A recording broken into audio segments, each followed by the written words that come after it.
Om Ajnanatimirandhasya Jnananjanashalakaya Chakshur Yena Tasmai Shri Gurave Namaha Nama Om Vishnupadaya Krishna Pristhaya Bhutale Srimate Bhaktivedanta Swaminiti Namine Namaste Saraswate Deve Gauravani Pracharane Nirvishesha Shunyavadi Paschati Deshatarane Jai Shri Krishna Chaitanya Prabhu Nityananda Shri Advaita Gadadhara Srivasadi Gaur Bhaktavrinda Hare Krishna Krishna Krishna Hare Hare Hare Ram, Ram Ram, Hare Hare. Vanchakalpatarubhyascha kripa sindubhya eva cha patitanam pavanebhyo vaishnavebhyo namo namaha. So, welcome back. We continue our study of Canto 7, Srimad Bhagavatam, Chapter 4. We start Chapter 4 today, right? We finished Chapter 3 last time, and so we start Chapter 4 today. Hiranyakashipu terrorizes the universe. It's interesting how many chapters are spent on just describing Hiranyakashipu, his mindset, his preaching, his austerities, the benedictions that he received, and the terror that he caused, because that's how much it is important for us to know what not to do in life. Everybody knows that you have to hear about Krishna, Shravanam, you have to sing about Krishna, Kirtanam, you have to read about Krishna, Patanam, Pathanam, teach about Krishna. All of this, Archanam, Vandanam, worshipping the deity, offering prayers, these are the do's. Everybody is aware of this. You ask any personality, any sadhaka in any sampradaya, they will say the easy way to attain bhakti is to sing the names of the Lord. But then why is it that bhakti is so durlabha? Why is it that bhakti is so rare? Because we don't focus so much on what to avoid. If the plant is very beautiful, the flowers are very fragrant, the leaves are green, lush green, then it attracts the deer. The deer will come and eat up all the leaves in the plant. So it's very important to make sure that the plant is well nourished with proper water and sunlight. But more important than that is to make sure that there is proper fencing around the plant so that the deer doesn't enter or animals don't enter. Sometimes you see that when there's a place where there's a retention of water, you see mosquitoes breed. So, and if children start playing close to that place, then the probability that they will be bitten by those mosquitoes is very high. So it is one thing to tell the child to be healthy, you have to eat properly, you have to sleep properly, you have to exercise. That's one thing. But it's also equally important to tell the child, don't go close to where there is sewage water, where mosquitoes are breeding. Don't eat from street hawkers. Don't drink water which is not purified, right? It's very important. When a doctor also gives some prescription, he says, these are the medicines you're supposed to take. This is the lifestyle you're supposed to lead. But he also says, from today, you have to reduce eating sweets. You have to reduce intake of gluten or wheat or whatever, depending on the circumstance. So do's and don'ts, very important. Yes, we must be like Prahlad Maharaj, Ananya Sharanam, Krishnaika Sharanam, that Krishnaika Nathaha, that Krishna alone is my master. This should be our mood, but it's also important to avoid the mindset of Hiranyakashipu, being Kadana Priya. This word has come in the Bhagavatam. Kadana Priya means to be interested in causing hurt to others.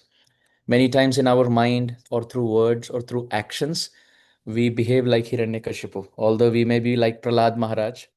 And this is for all of us. It is not a message that we give to somebody else. This is for all of us to put spotlight in our own character. Antarmukh. It's not about Shastra is not a yardstick to judge others. Shastra is a yardstick for Swa-adhyay. So when you say Swadhyay means self-study. You study yourself, which means आप स्वयं पढ़ें अथवा स्वयं का अध्ययन करें. You study your own mind. You see the fluctuations of the mind. This is very important. So let's start this chapter, see where Hiranyakashipu goes with the conversation with Brahmaji and the benedictions that he receives. Shri Narada Uvacha Evam Vrita Shatadhriti Hiranyakashipo Ratha Pradat Tattapasa Prito Varams Tasya Sudurlabhan. Srila Prabhupada's translation. Narada Muni continued, Lord Brahma was very much satisfied by Hiranyakashipu's austerities, which were difficult to perform. Therefore, when solicited for benedictions, he indeed granted them, although they were rarely to be achieved. So the point is, when our Ishtadev is pleased with our endeavor, they end up giving things to us which are beyond our reach. This is called kripa. This is called kripa. When we get things that we deserve, that is justice. That is not mercy. And mercy is when we get things beyond what we deserve and desire.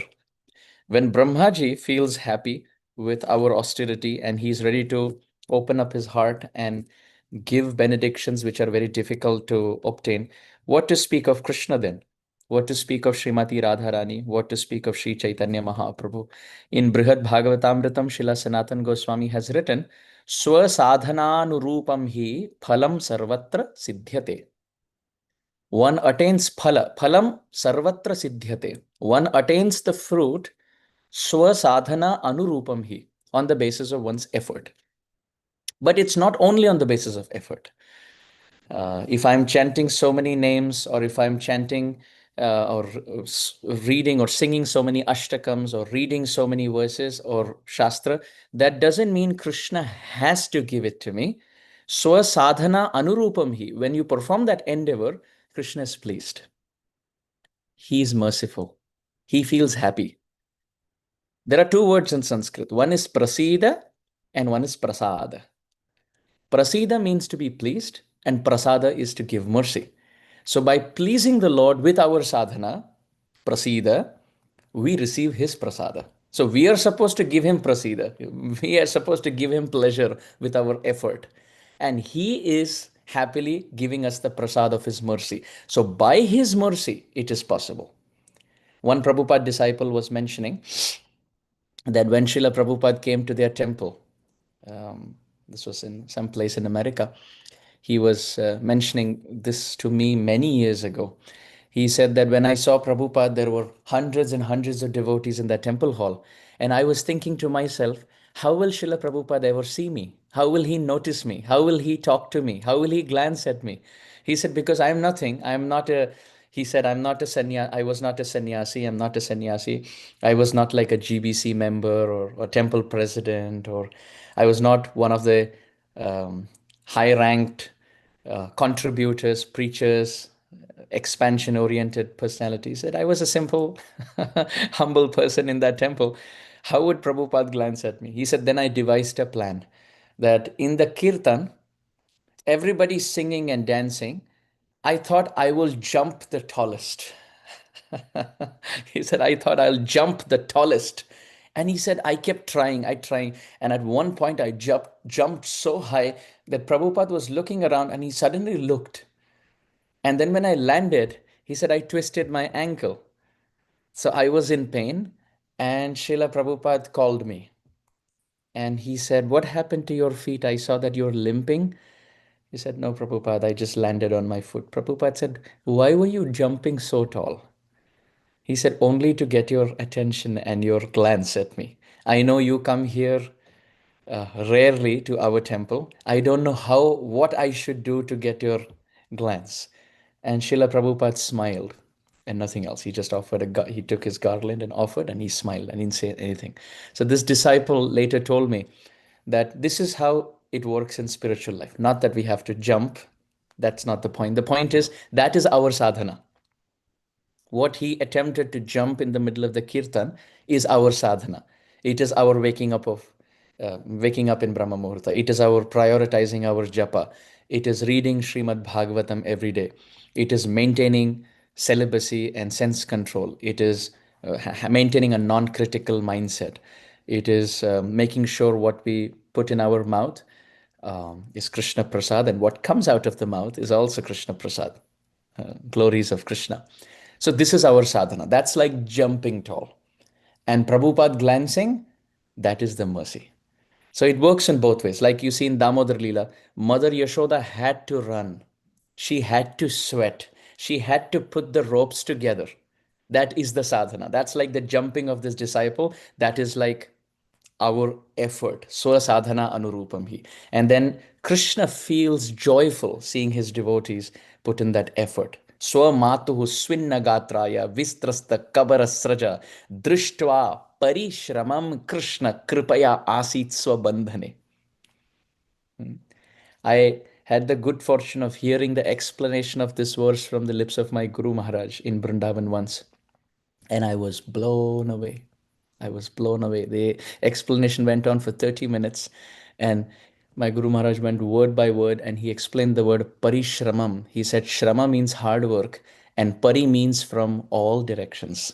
Mother Yashoda was putting her effort from all directions. She was making sure that the milk is okay. And when it was boiling, she put Krishna down. She went, protected it. Then she followed Krishna through the footprints, the butter footprints. Then she took a stick. She ran behind him. And Swamatuhu Swinnagatraya on the day of Deepavali, when every Mataji in Brindavan was performing, offering rangoli outside their home and was decorated with flowers and ornaments and very good silken robes and sari. And Mother Yashoda was Swinna Gatraya, being the queen of Braj, her face was dripping with sweat. And Bistrasta Kabarasraja, her hair was open, running behind Krishna, and all the flower was actually showing the path. When you follow the flowers, you'll show it shows you the trajectory of Mother Yashoda's love for Krishna. Sri Harisuriji writes in that section that the flowers were thinking that how proud are we that we are sitting on the head of Mother Yashoda trying to decorate her while she is decorating the whole world while trying to run behind the creator of this universe like no other sadhaka has ever done. The yogis sit in one place and they try to catch Krishna through the mind. But a devotee making God run like this and cry, he's looking behind and crying, put the stick down, mother, put the stick down. I did it. I did it. I promise I did it. I will never again do it. To make Bhagwan cry like this, Sarvato Panipadastat Sarvato Kshishiromukham. In the Gita, it is said Krishna has his eyes in all directions except one direction, behind. He was not looking behind. Initially, he was just running because if he stops to look behind, his speed will reduce. So Damodar is running. Although in the Gita, he says, my eyes are in all direction. But in Damodar Lila, they're in all direction except one.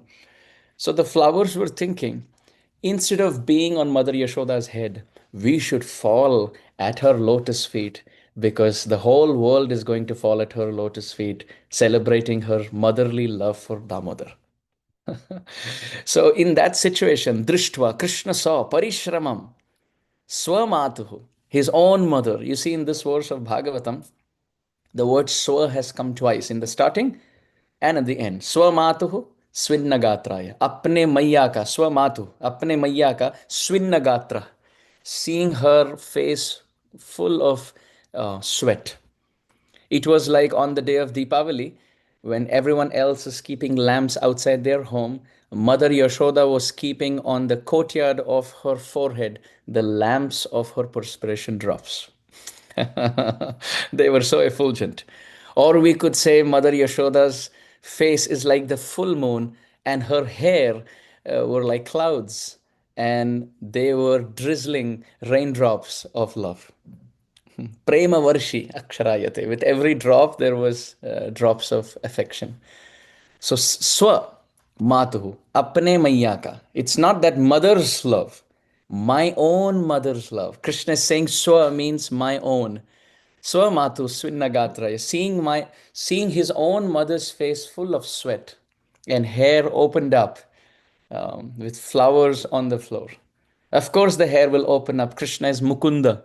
He doesn't let anybody be in bondage.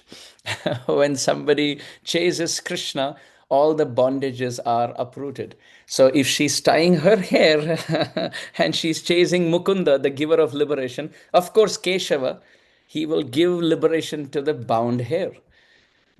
And Sri Raghunath Das Goswami Pad and actually Srila Vishwanath Chakravarti Thakur has explained that even the maidservants of Radharani, when they offer service to Srimati Radharani and they decorate Srimati Radharani, when Radharani's hair is tied up, and as they're chanting the name of Krishna, the hair automatically opens up from it's in a tied state, and it opens up completely to beautiful locks of soft black curly hair on Radharani's face.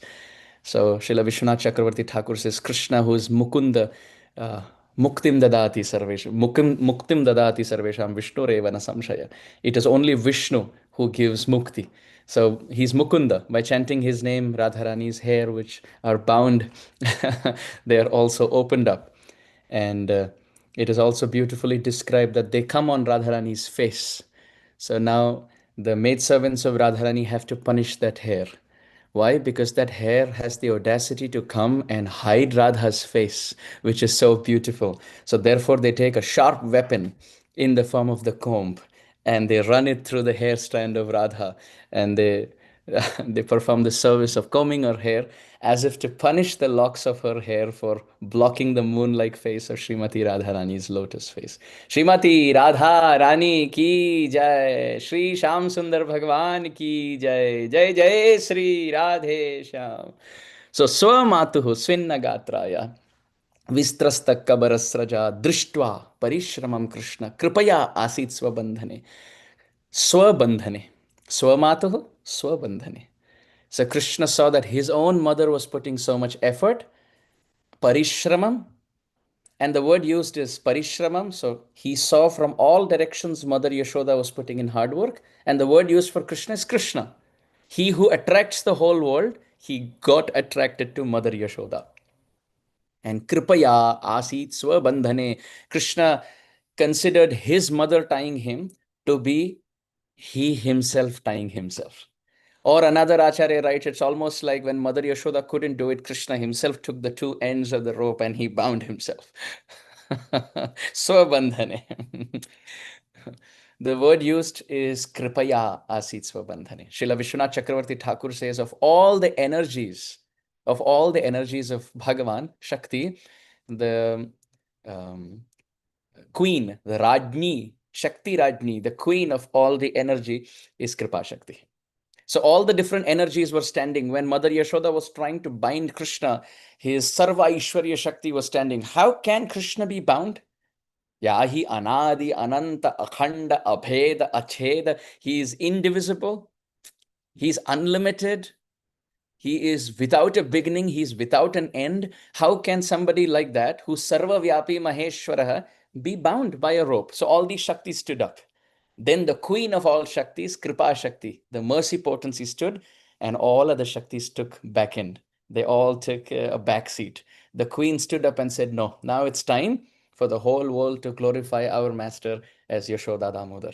So then when that Kripa Shakti came in, Mother Yashoda could bind. This is the point. Swa sadhana anurupam hi. Srila Sanatana Goswami says, we have to put in sadhana. We have to put in our effort. And by swa sadhana anurupam hi, then phalam sarvatra siddhyate. Accordingly, we receive our fruit.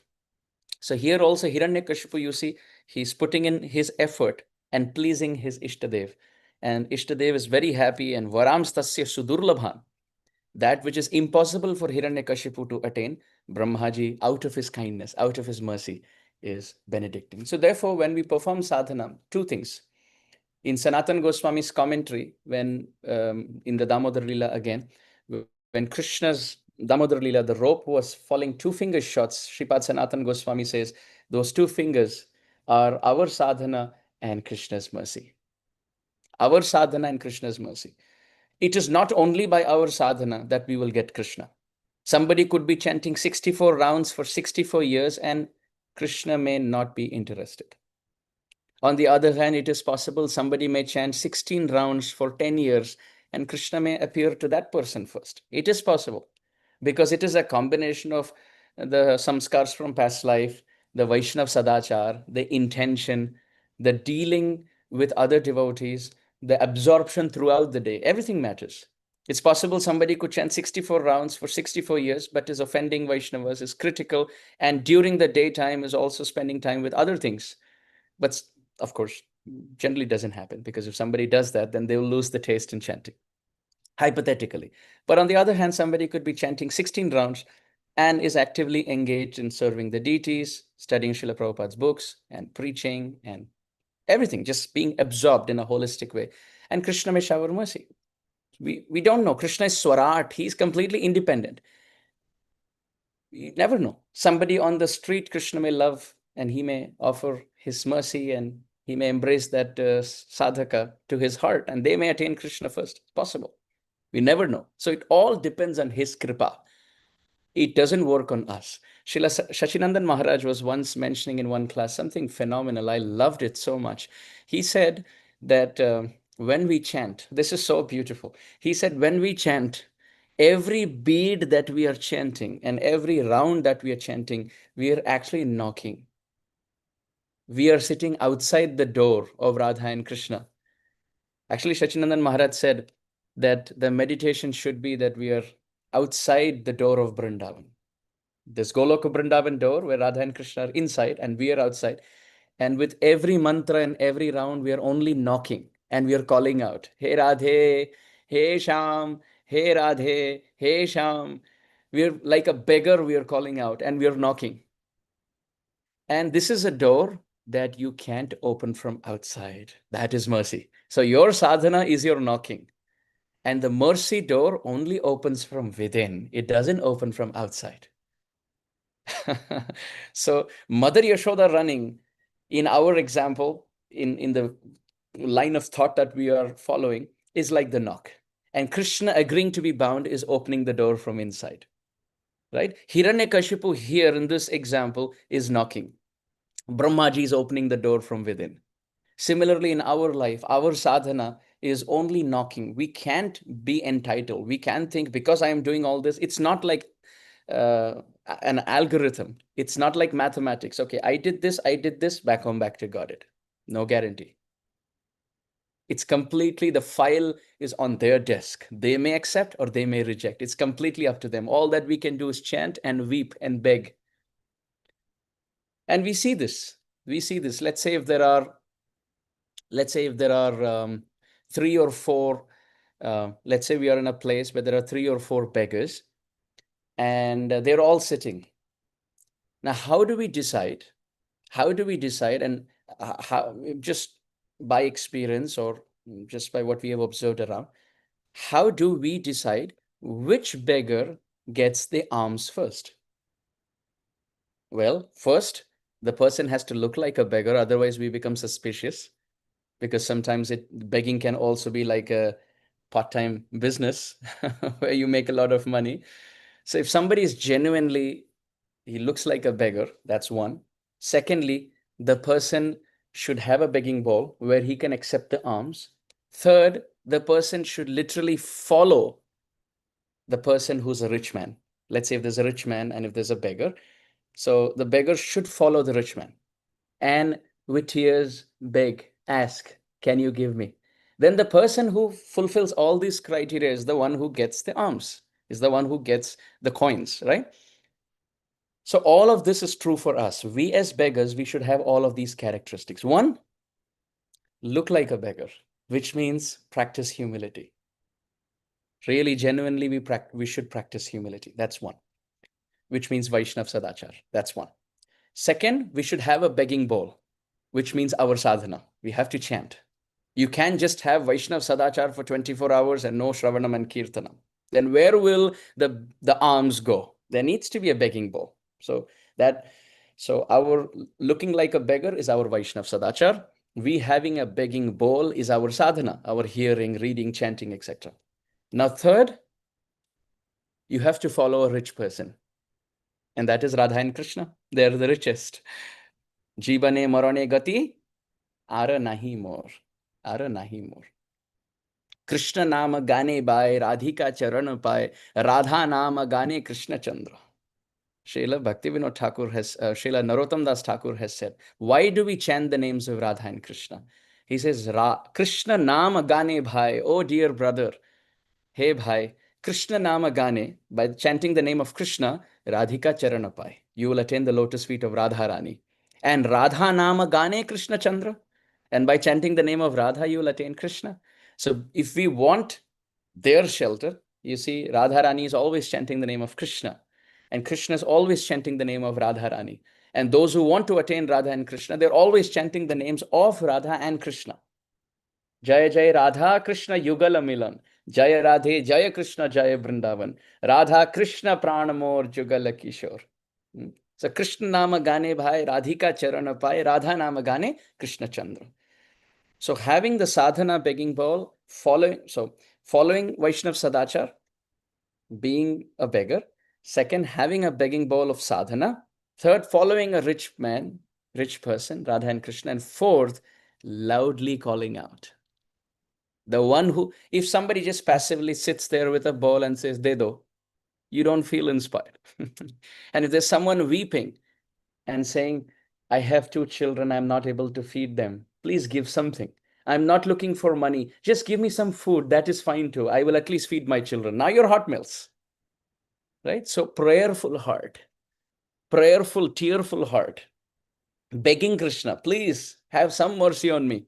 Lifetimes after lifetimes I've spent in this world without a shelter. Krishna, please have some mercy. And in this way, we knock at the door, as Maharaj said, with every round that we chant. And slowly but surely, the door opens. We can even say, you don't have to open the door completely. At least let some breeze come from the door. Just open it little. Let one breeze of Goloka Vrindavan come in my life.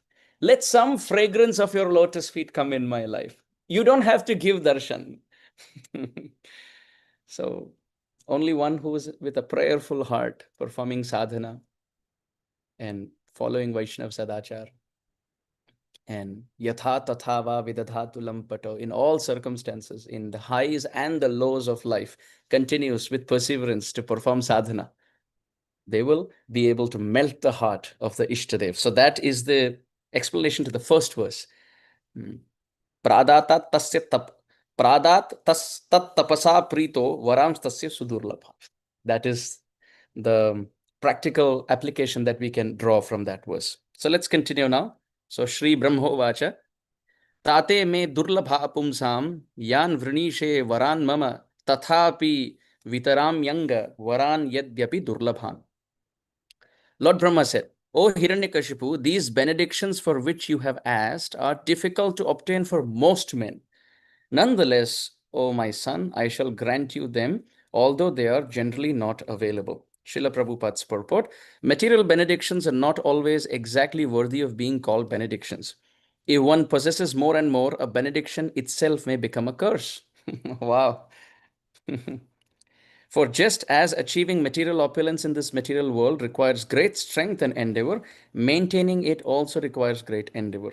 Lord Brahma informed Hiranyakashipu that although he was ready to offer him whatever he had asked, the result of the benedictions would be very difficult for Hiranyakashipu to maintain. Nonetheless, since Brahma had promised, he wanted to grant all the benedictions asked. The word Durlabhan indicates that one should not take benedictions one cannot enjoy peacefully. Srila Saraswati Thakur Prabhupada would say, going to Krishna and asking for material things is like going to a king and asking for one palm full of dead man ashes, ashes from a crematorium. Imagine if the king of a big kingdom says, Mango jo mangna hai. You ask for it and I'll give you. Well, you could ask half the kingdom, correct? You could ask some position there, or you could ask some necklace or something, some gold coins. But if someone says, just give me ashes from the crematorium, from the graveyard, Saraswati Thakur Prabhupada says that is how it is going to Krishna and asking for material things. Srila Prabhupada would give another beautiful example in this regard. Srila Prabhupada would say that if someone is in a prison house and if the jailer comes and says, ask for a boon and I will give you, the prisoner should say, just release me out of this place. That is what he should say. But if he says that it's very hot here, can you put a ceiling fan? It is very cold here, can you give me a blanket?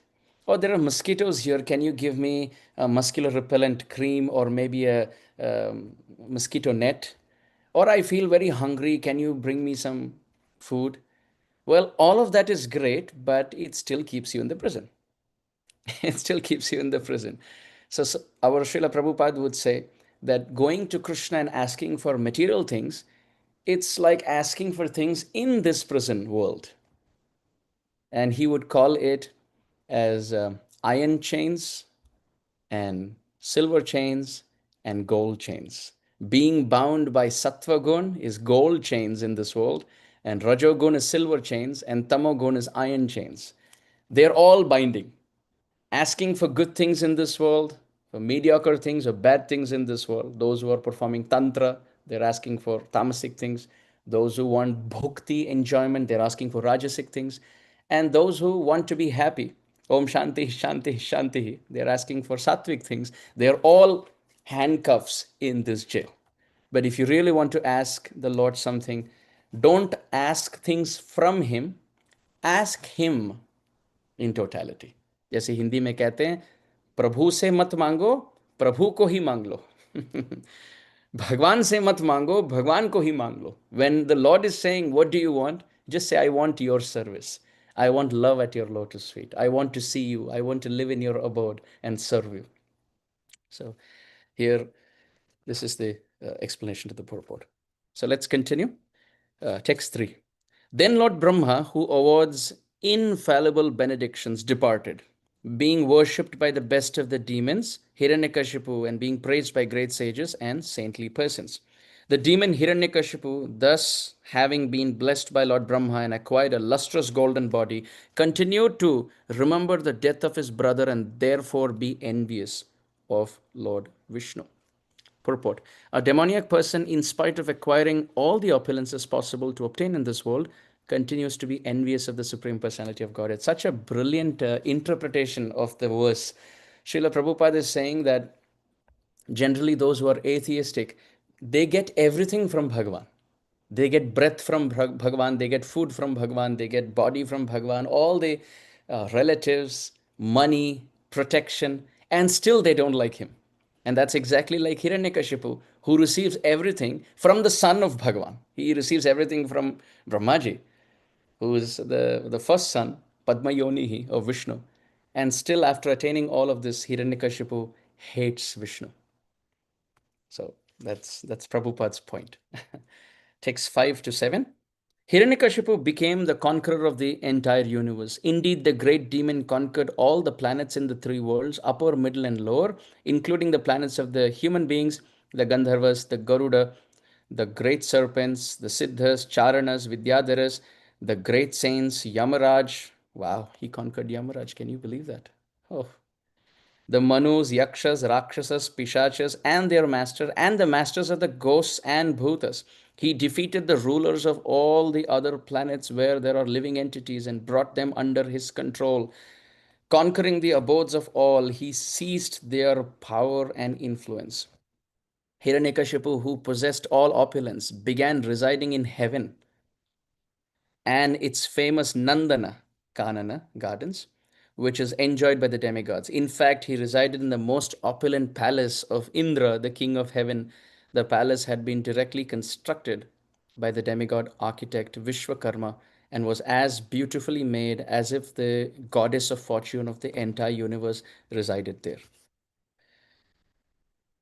Now it goes into descriptions of how wonderful Indra's abode is. So we will read that too. The steps of Lord Indra's residence were made of coral. The floor was bedecked with invaluable emeralds. The walls were of crystal. The columns of Vaidurya, money or stone. The wonderful canopies were beautifully decorated. The seats were bedecked with rubies, and the silk bedding, as white as foam, was decorated with pearls. The ladies of the palace, who were blessed with beautiful teeth, which means they were always smiling, and the most beautifully wonderful or wonderfully beautiful faces walked here and there in the palace, their ankle bells tinkling melodiously, and saw their own beautiful reflections in the gems. The demigods, however, being very much oppressed, had to bow down and offer obeisances at the feet of Hiranyakashipu, who chastised the demigods very severely and for no reason. Thus Hiranyakashipu lived in the palace and severely ruled everyone. Srila Prabhupada's purport.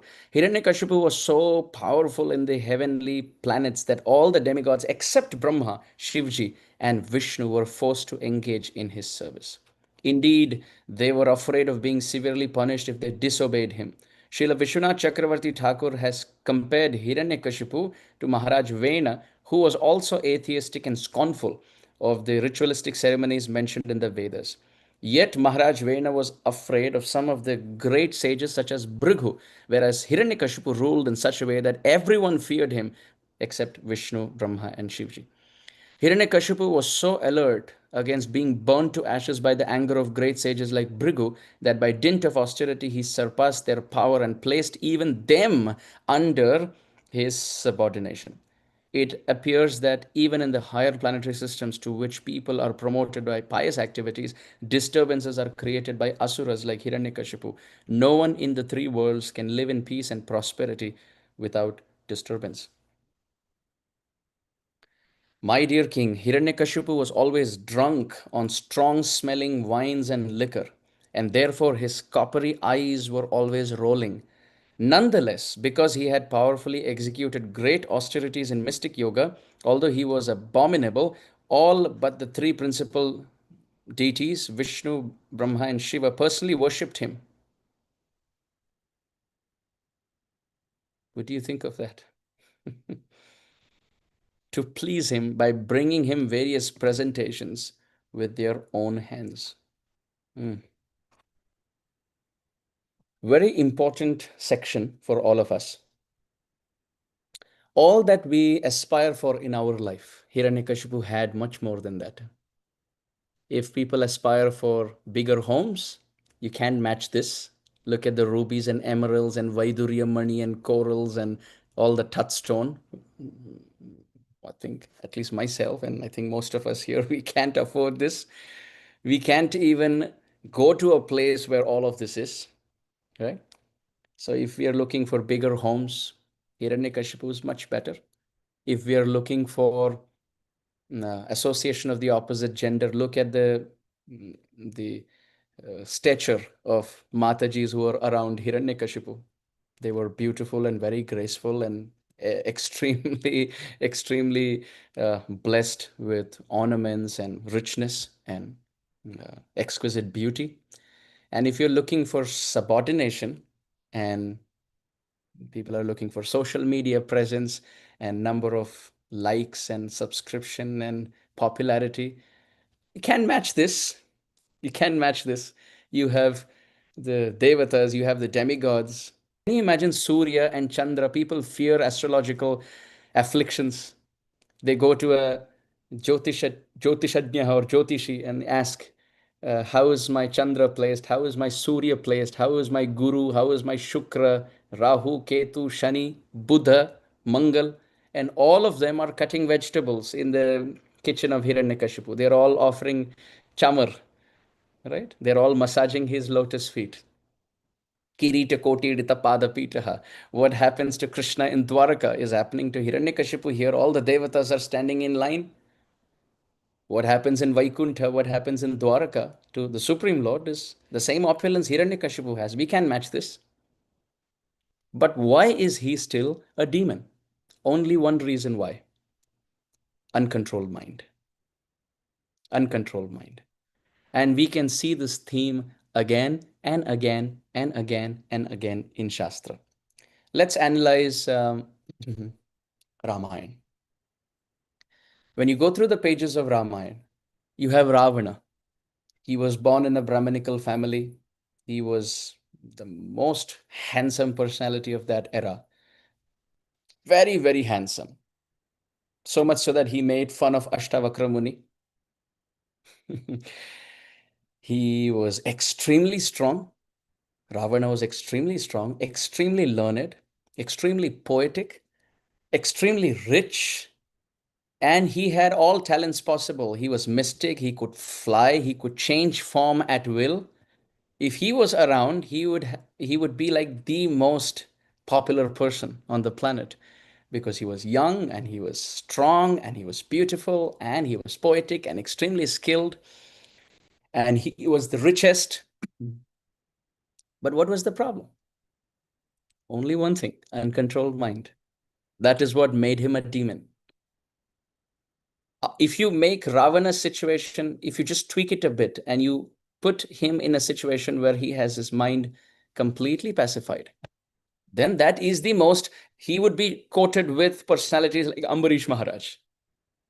Great mind and great opportunity, and he served Vishnu with all of that. But unfortunately, because of an uncontrolled mind, Dashanana or Dashamukha lost all his heads. He lost all his heads. He lost all his arms. He lost the Suvarna Lanka, came down burning by the flames of Hanuman's compassion. His tail is what purified the whole city of Lanka. Uncontrolled mind of Ravana. On the other hand, you have personality like Dasharath. So on one hand, you have Dashanana or Dashamukha, Ravana. And on the other hand, you have Dasharath Maharaj in Ayodhya. The word Dasharatha means he who can take his chariots in 10 directions.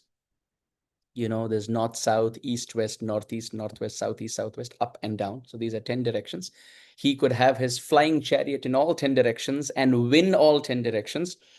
Or Dasharatha also means he who could fight 10 chariots all at the same time and win. If there are chariots from 10 directions, he himself can fight and defeat all of them. Or the word Dasharath could also mean he who has his 10 senses under control. The 5 Jnanindriyas and 5 Karmendriyas. So you have the Jnanindriyas from where you get knowledge in the form of eyes. It gives you color. Fragrance of the nose, it gives you whether it's a stink or whether it's an aroma. And same with tongue and taste, the touch and the sound through the ears. So ears, nose, eyes, tongue, and skin. These are called the Jnanindriyas because they give you knowledge acquiring senses. And through the Karmendriyas, you have the throat, the hands, the legs, and the private parts. These are the acting senses in the body.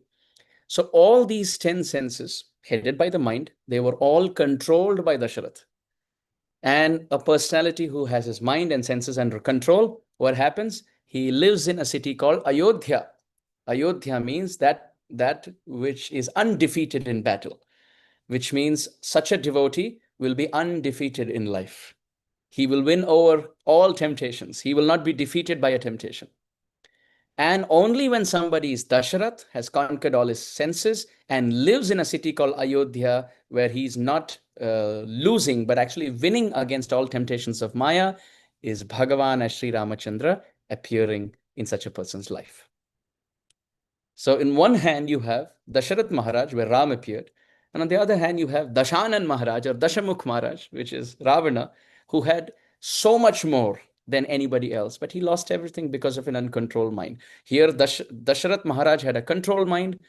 Ravana had an uncontrolled mind. Let's look in the pages of the Mahabharata now. On one hand, you had Duryodhan. And on the other hand, you have Yudhishthir Maharaj.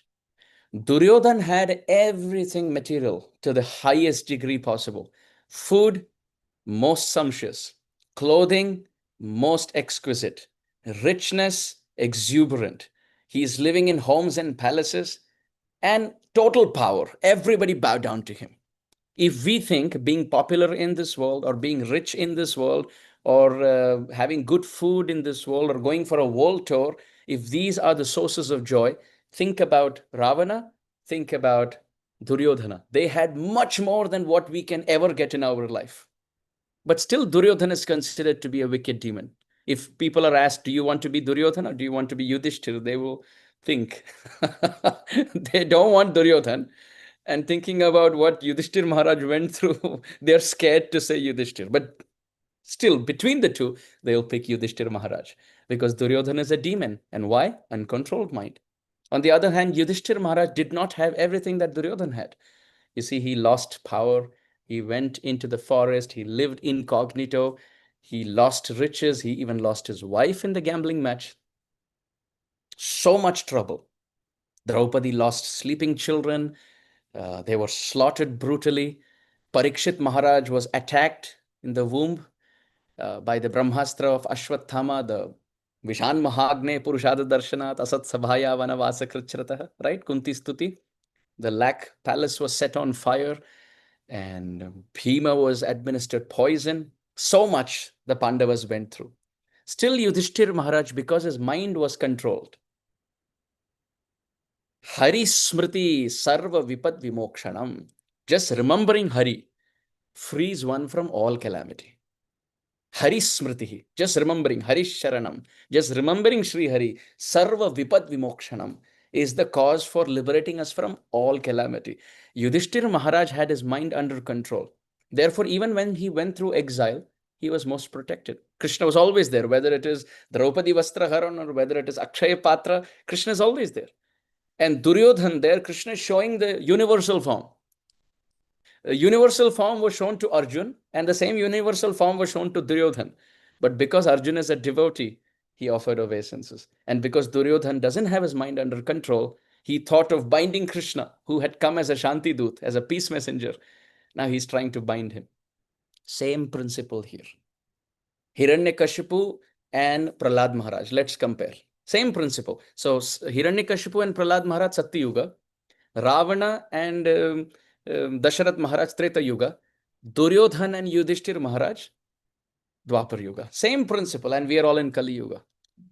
Here also you can see Hiranyakashipu and Prahlad Maharaj. Prahlad Maharaj did not have all the things that Hiranyakashipu had.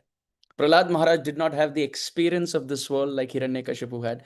Prahlad Maharaj did not have the austerity that Hiranyakashipu had. Prahlad Maharaj had not seen Brahmaji like Hiranyakashipu had. Prahlad Maharaj did not have so much richness, so much knowledge as much as Hiranyakashipu, at least theoretical knowledge, because he was only 5 years old. That's another thing that the Lord Swayameva Spuratyada in the heart revealed, or through the womb revealed, in the womb revealed through the Hari Katha of Narada Muni. But Prahlad Maharaj did not have the position to control the Devatas like Hiranyakashipu did. The Devatas, they would bow down to Hiranyakashipu, but not necessarily to Prahlad Maharaj. After Narasimha appeared, then everybody bowed down to Prahlad. But before that, nobody bowed down. So this is a classic proof. By having fame, by having popularity, by doing things to impress others, we are wasting our time. Even if you win the whole world, even if you have all the women with you, even if you have all the foodstuffs that you can amass, if you have all the trillions and quadrillions of dollars with you, prana prayana samaye kapavata pittai kantavarodana vidau smaranam kutaste, at the time of death, we have to leave everything behind. Just like we were born, we have to leave with no possession in this world. This is why nobody comes, when you see a child born, he never comes with something in his palm. The palms are always empty, to show that you can't carry anything from your past life. And when a person leaves, he can't take even one gold coin on his chest, that I will, or put it in his pocket. He will put it in his pocket, but it will remain in the skurta.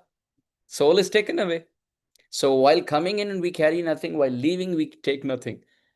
This shows that none of the material possessions can actually satisfy the soul. None of them. Only bhakti. Jitna samay mile, utna shravan, kirtan, manan, vandanam, seva.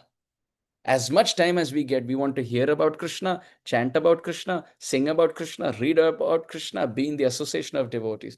If others want to increase their popularity, if others want to go ahead materially, no problem. Once I remember I had read a story in my childhood of an ant who carried a very big leaf. There was an ant who carried a big leaf from a long distance, from deep into the forest. She carried a very big leaf on the top of her head. She carried that leaf with so much effort. And then when she came close to her ant hole, she realized the hole is so small that the leaf cannot enter. And the moral of that story was, we are all like ants collecting big leaves in our life, which for sure we can take through the door of death. What we can take is bhakti, and we are not collecting that. And what we cannot take, we are paying with our life. We are paying with our time. So this is the practical lesson we can learn. So let's continue. Text 14. O Maharaj Yudhishthir. Who's speaking this? Who's speaking to Yudhishthir Maharaj? Narada Muni, yes. O Maharaj Yudhishthir, descendant of Pandu, by dint of his personal power, Hiranyakashipu, being situated on the throne of King Indra, controlled the inhabitants of all the other planets. The two Gandharvas, Vishwavasu and Tumburu, I myself, and the Vidyadharas, Apsaras, sages, all offered prayers to him again and again just to glorify him. Narad Muni is saying, because he is also there in the Lila. He's not just glorifying, he is also there in the Lila. So Narad Muni was playing along. उपदेशो हि मूर्खाणां प्रकोपाय न शान्तये पयपान भुजंगानां केवलम विषवर्धनम. Sometimes when you give good advice to snake-like personalities, only their poison increases. And the example given is payapana bhujanganam kevalam vishavardhanam. If you give milk and fresh leaves to a snake, it will eat up, it will sip all that milk, and its poison increases. So asuras are like that. You try to give them good advice for their betterment. It's like giving milk to the serpent. Only their poison increases. So Narad Muni is trying to praise Hiranyakashipu here so that his pride increases and his torments begin, and Narasimha comes quickly. Just like Narada Muni did that with Kamsa also. He told Kamsa, the eighth child will appear. So we don't know which eighth child. What is the parameter of calculation? Is it the eighth by birth, or is it the eighth in empowerment, or it is the eighth in intelligence? We don't know. Eighth son is going to kill. We don't know which eighth son. How is the calculation? It's possible that the eighth son may appear first. So Narad Muni was doing that to Kamsa Maharaj also, the sons of Devaki and Vasudev, only to speed up the appearance of Krishna. So just if somebody sees Narad Muni here glorifying Hiranyakashipu, and if they judge Narad Muni, ये कैसे मुनि है, हिरण्यकशिपु के चरणों में वंदन कर रहे हैं, if somebody says that, that will become Vaishnava aparad. And this teaches us Vaishnaver Kriya Mudra Bigyena Bhujai. Sometimes pure Vaishnavas, they may do things, but if we with our small intelligence, we try to judge them, we will fall because we don't understand their intention. We don't understand their intention. Vamshidas Babaji Maharaj was a very great soul in the Gaudiya Parampara. He was dipped in Vatsalya Rati for Krishna. Very great. He worshipped Gaur Nitai. And sometimes he would chastise his Gaur Nitai also. one day he left his kutir to bring in bhoga for Gaur Nitai.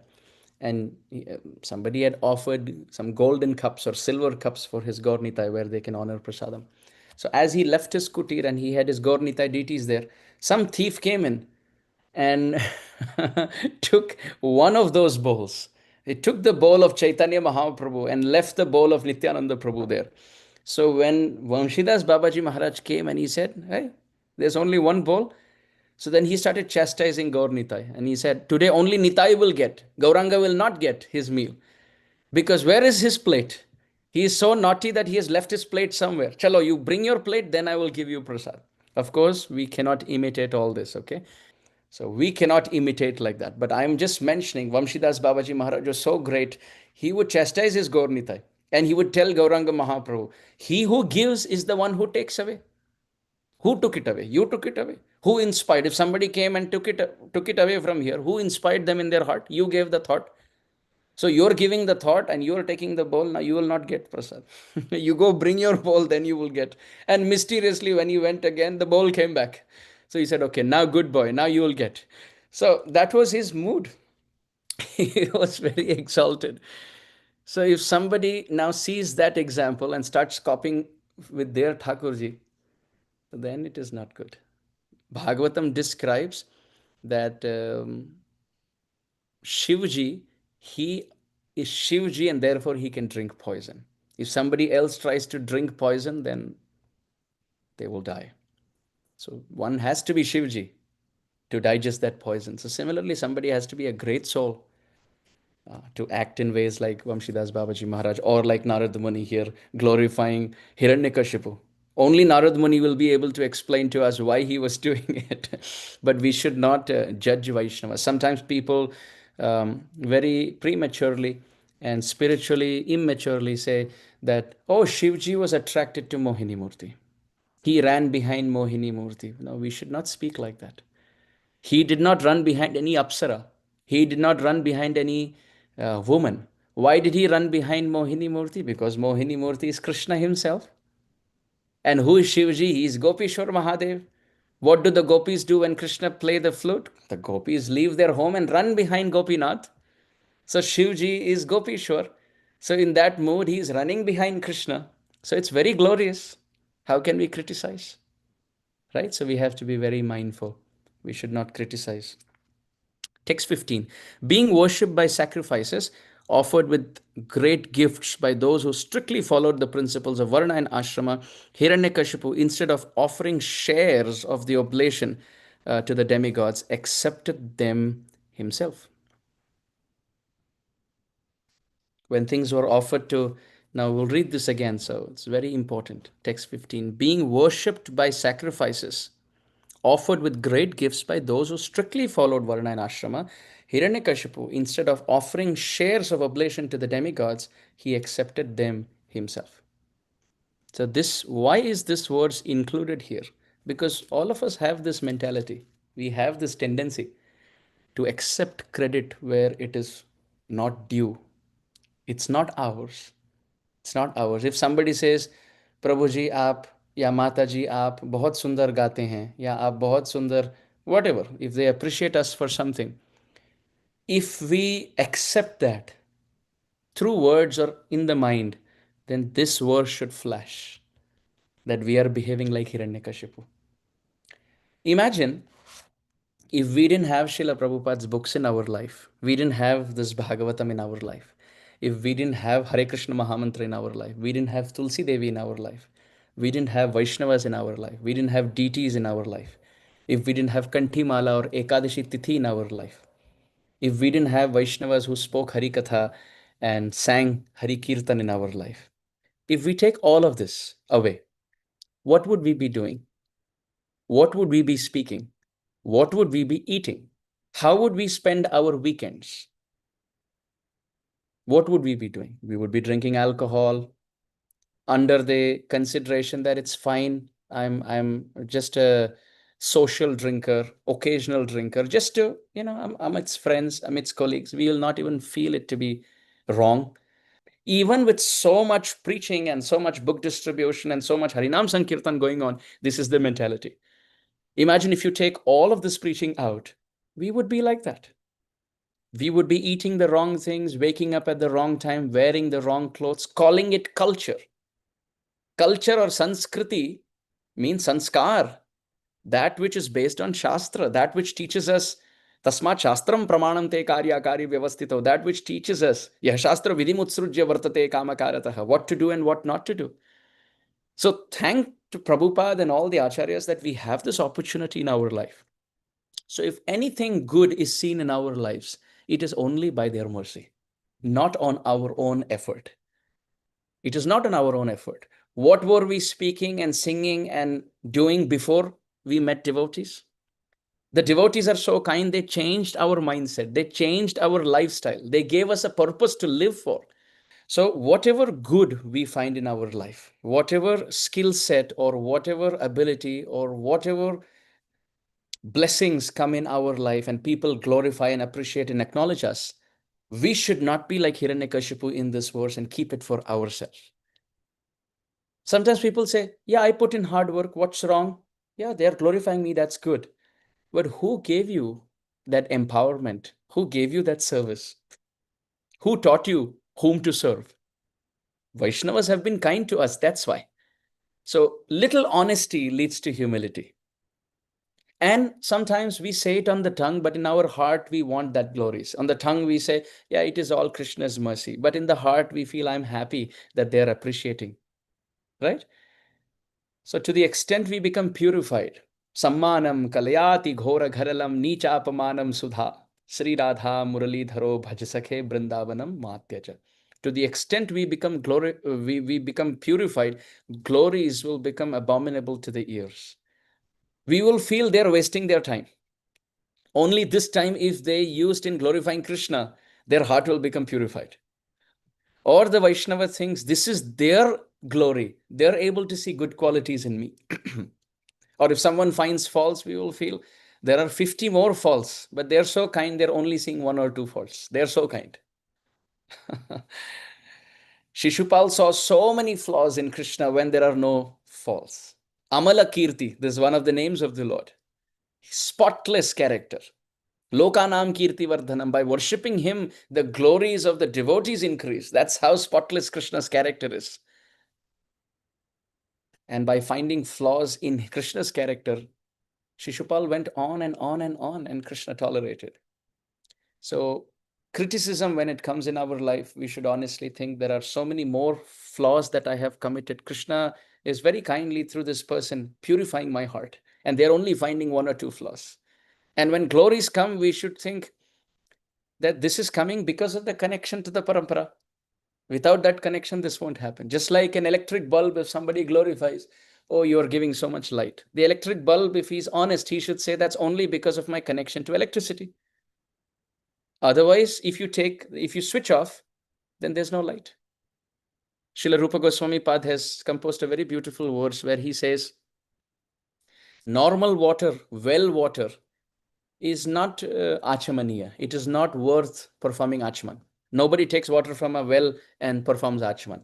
But as soon as it touches Ganga, it becomes Charanamrit. As soon as it touches a Shaligram Shila, it becomes Charanamrit. And everyone performs achman out of a Shaligram Shila Charanamrit. Although it is well water, as soon as it touches Shaligram, now it has become achamaniya. So we should think like that. We are all like well water. We are all like tap water. We are all like sewage water, actually. You see, sometimes pollutants are thrown into the Yamuna. Still people bathe and they perform achman. So we are all that pollution. And Krishna's glory, Krishna's mercy is the Yamuna. And when we touch that glory, some of those particles come in our life, and people are now performing achman. They are glorifying us. But the actual glory is not for the pollutant. It is for the Yamuna water. So this is how we can overcome the mentality expressed in this verse. So we will pause here. We covered 15 verses today. Pancha kalpatarubhyascha kripa sindhubhya evacha patitanam pavanebhyo vaishnavebhyo namo namaha. Hare Krishna.